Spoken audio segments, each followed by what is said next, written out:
Okay, it's 11 o'clock. Good morning, Hui Swan. Morning, Hock Seng. Yeah, good morning. Good morning to you. Let's just invite some people to join us. In the meantime, let me start. Okay, for those of you who are here and listening to the replay, I acknowledge you because you're here because you want to change for the better. You know, you want to develop yourself. You want to develop other people, and it starts with what you think about. Okay. So if you meditate on new words, uh, you will have new thoughts. We are studying this book called Aspire, Discovering Your Purpose Through the Power of Words by Kevin Hall. Okay. Morning, Jeff. Uh, this book contains 11 words, and Kevin Hall shows how these words will become what he calls touchstones, okay, in personal development and in business. And he explains how you can use these words as building blocks for success and inner peace. And I know that I see Chong there. Yeah, he's an architect. They have a lot of troubles at work, day in, day out, rushing to finish a project, and with all kinds of having to comply with rules and all that. So inner peace is something that Chong possesses. And today, it's an exciting time because it's about creativity, and architects are creative, and we all want to be creative too. So today's word. Morning, Sue. Morning, Patrick. Two creative people. You'll enjoy this morning. Amos. Morning, HT. Morning, Joshua. Okay, today's word is Sapere Vedere. Okay, Sapere Vedere. This phrase is usually attributed to Leonardo da Vinci. The phrase combines the Latin sapere, which means knowing how, and vedere, which means to see. So sapere vedere is knowing how to see. Okay? So it's different from knowing what to see. It's knowing how to see. We're using the word how now. Leonardo da Vinci said the eye is the window of the soul. And it has been said that when we change the way we look at things, the things we look at change. And perhaps no one in history personifies this better than Leonardo da Vinci, the great Italian artist, inventor, scientist, and designer who foresaw the future hundreds of years ahead of his time. He left behind detailed notes and drawings of inventions that centuries later became the bicycle, the glider, the aeroplane, the helicopter, the tank, the robot, the gyroscope, the life preserver, the parachute, and the crane, the mechanical crane. He drew surprisingly accurate aerial views of towns without nearby mountains, presaging aerial photography and Google Earth. He drew anatomical drawings that reveal a deep understanding of the various underlying circulatory, nervous, and lymphatic systems in our body without, it's just amazing. And when asked for the secret of his genius, Da Vinci would characteristically respond with a phrase he conceived and adopted as his personal motto, Sapere Vedere, knowing how to see. Okay. So, as I said earlier, it transposes seeing is believing. I need to see before I believe. To believing is seeing. The poet Geoffrey Fry said, only those who can see the invisible can accomplish the impossible. Only those who can see the invisible can accomplish the impossible. Why is it critical today? Today, it's all about innovation. So fast, things need to improve and change. It's about having imagination, fresh ideas after living for 2,000 years. And it's about insight. We saw last week about namaste, my gifts. Okay. Knowing how to see something when no one else sees it, and then doing something about it, is actually the way of the future. It's a key enterprise survival skill for business. Parag Kakanis, he's a senior partner development for Amazon Web Services. He pointed out about the cab driver. He said, which cab driver could have predicted that an app on a mobile device would erode into his business? And he's talking, of course, of Grab and all these apps. Kurt Walker, former president of the Disney Corporation, was attending the grand opening ceremony for the Epcot Center. During the ceremony, he whispered to Lillian Disney, Walt's wife, and said, I wish Walt could have lived to see this night. Lillian's response was, oh, he did. He saw everything just as it is today. And you know, Walt Disney was a visionary legend. He could see things in his mind's eye that were months and years into the future. He dreamed big and in living color with detail. Walt Disney had Sapere Vedere. Sapere Vedere is three-dimensional. It's a combination of hindsight, foresight, and insight. People with Sapere Vedere, they look forward as well as inward. They are capable of believing and seeing what others don't. Da Vinci, he understood that we truly see with our brain first, our heart second, and then our eyes. Knowing how to see, he realized, is crucial to living a life of significance. Now, what do I mean by how? He says it's knowing how to see. I think it means focusing on what we want to see happen instead of focusing on what we don't want to see happen. Because that's the most obvious. We always say focus on what you want, not focus on what you don't want. Okay, so that's a how. People without a vision, they often fixate on the past. They look at what has happened instead of looking at what's ahead. By letting only hindsight dictate, they ensure that their path will invariably repeat itself. Okay. It is a trademark of those with Sapere Vedere to see not only the past and present, but also the future. By focusing on what's within our heart and mind and looking ahead, vision pulls us forward. So it's a lot about vision. Now, I want to talk about solid belief also, okay, just for a moment, because solid belief is required to know how to see. Solid belief is acquired, okay, and building this belief is a journey that will take some time. Okay, so I'm saying, yeah, don't feel that, oh, I'm not a Leonardo da Vinci, but you can be. Okay, Sapere Vedere is knowing. Sapere Vedere, or knowing how to see, is actually learning to see beyond the clouds. Now, how is this related to belief? So, it was not a good day today. The sun never came out. The sun did come out. The sun always comes out. You just didn't see it. You must learn to see beyond the clouds.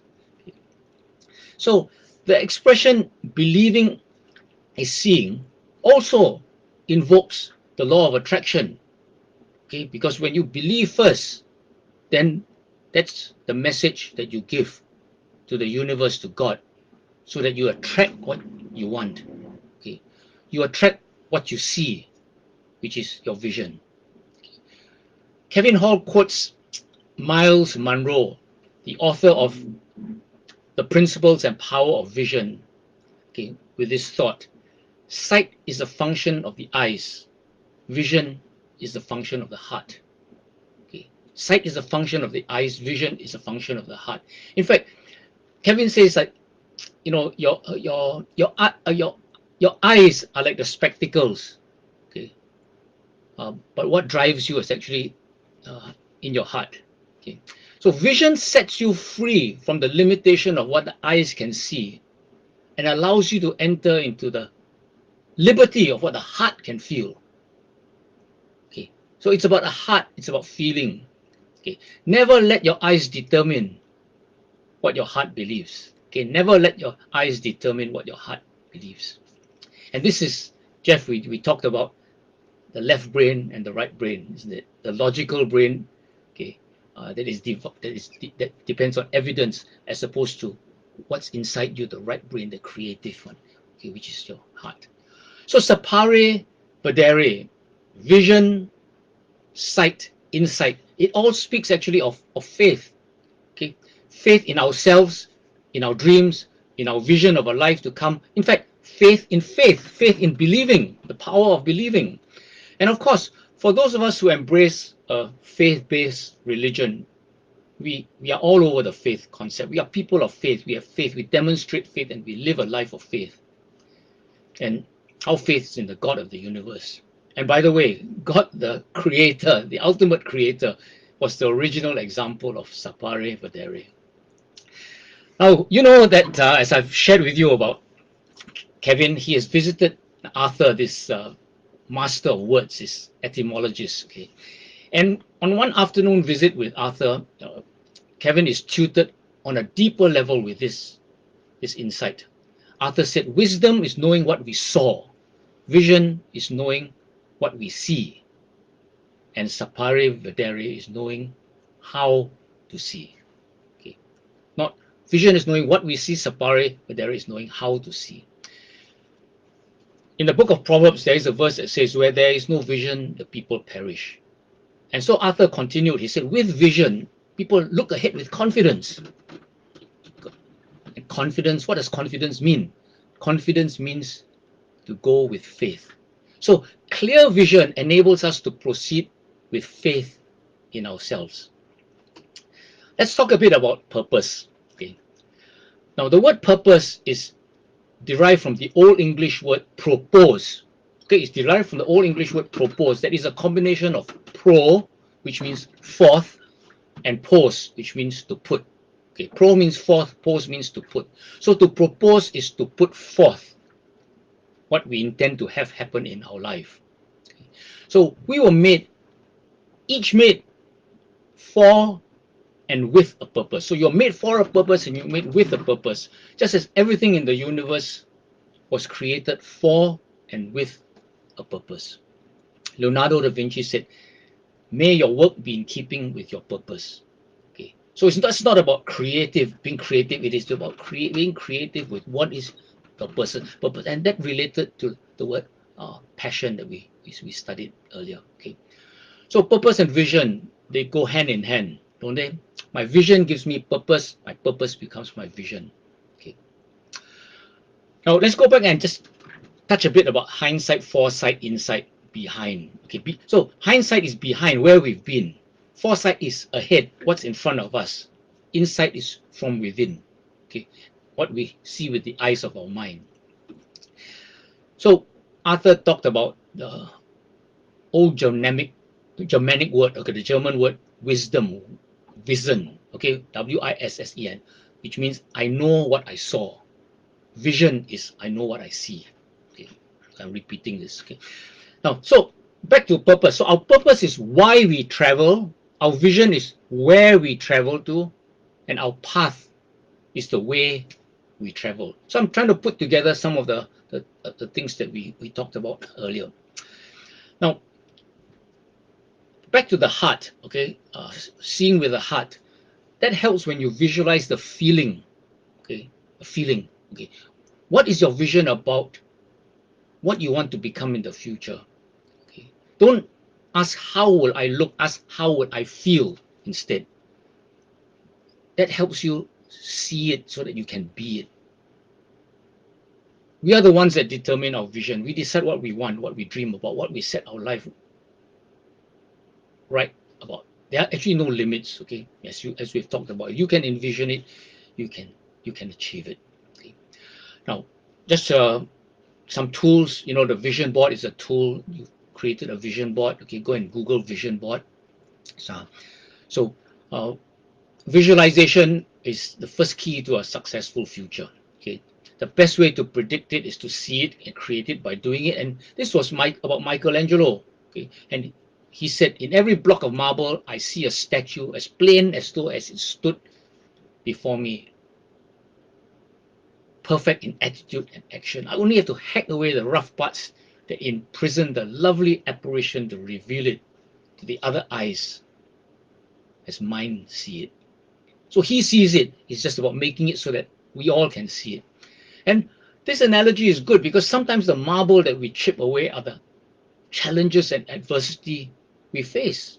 Okay, so being able to see beyond the adversity is actually part of Sapere Vedere also, knowing how to see. Knowing how to see requires us to see beyond the adversity. Okay, like those clouds. Okay, what is behind? Now, so we're talking about personal transformation. Let me ask you, is knowing how to see a one-time skill or is it a continuous journey? Is knowing how to see a one-time skill or a continuous journey? Albert Einstein famously said, the more I learn, the more I realize how much I don't know. The world is changing so fast, like the coronavirus, that we must keep adapting all the time. So don't you see that viewing life through the clear lens of Sapere Vedere requires consistency and diligence to have continuous improvement, because the future is changing all the time. And Stephen Covey, we went through the series called of the 7 Habits of Highly Effective People. He has a personal motto, and that is live life in crescendo. Live life in crescendo. Crescendo is derived from crescere, okay, an Italian word which means to increase or grow. So to live life in crescendo is to constantly look forward. It means your greatest work, your greatest contribution is always ahead of you. So you never stop learning.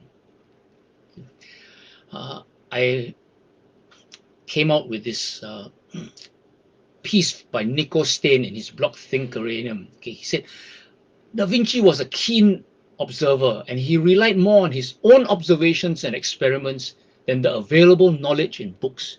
He embraced the concept of praxis, thoughtful, practical doing. Knowing is not enough, we must apply, he said. Being willing is not enough, we must do. So he said, I believe that this Italian word, connessione, the connection between all things. He probably offered Leonardo the greatest perspective on problems, simply because his experience and knowledge base was that broad. That's why we encourage you to read a lot, to do a lot of things. As you do, you ask questions, and then you discover more. Artemis Limpet, we've heard from her in OTG. She said, our unfair advantage is our ability to learn. Our unfair advantage is our ability to learn. So learn by reflecting on our actions and experiences. Marcus Wilson said, seeing what matters is critical to performance enhancement. Okay, so seeing what matters is critical to performance enhancement. Surviving and thriving depend on it if we know how to see. Although there are different means in which one accomplishes the goal of optimizing their performance, the great see what's there that others don't see and what's not there that should be. Paying attention to what is readily available permits the avoidance of disaster and alerts us to greater insights. Paying close attention gives us the opportunity to avoid autopilot. Alexander Graham Bell once said, we are all too much inclined to walk through life with our eyes shut. There are things all around us and right at our very feet that we have never seen because we have never really looked. And the example I started with, botanic gardens, the diamonds in our backyard, is an example like that. All right, at the start, the second word we looked at, the word pathfinder. And Kevin talked about journaling, where journaling is an application of Sapere Vedere, knowing how to see. Okay. It's so important, okay, that you spend time reflecting inside so that you can know how to see. Okay, so that's a bit of a long session, but it's just so important. What I'll do now is I'll send you a link to a 2.5-minute YouTube explanation of Sapere Vedere by Kevin Hall himself. Okay, but what I've done today is I've done quite a bit of research into this word and this phrase and brought encompassing viewpoints.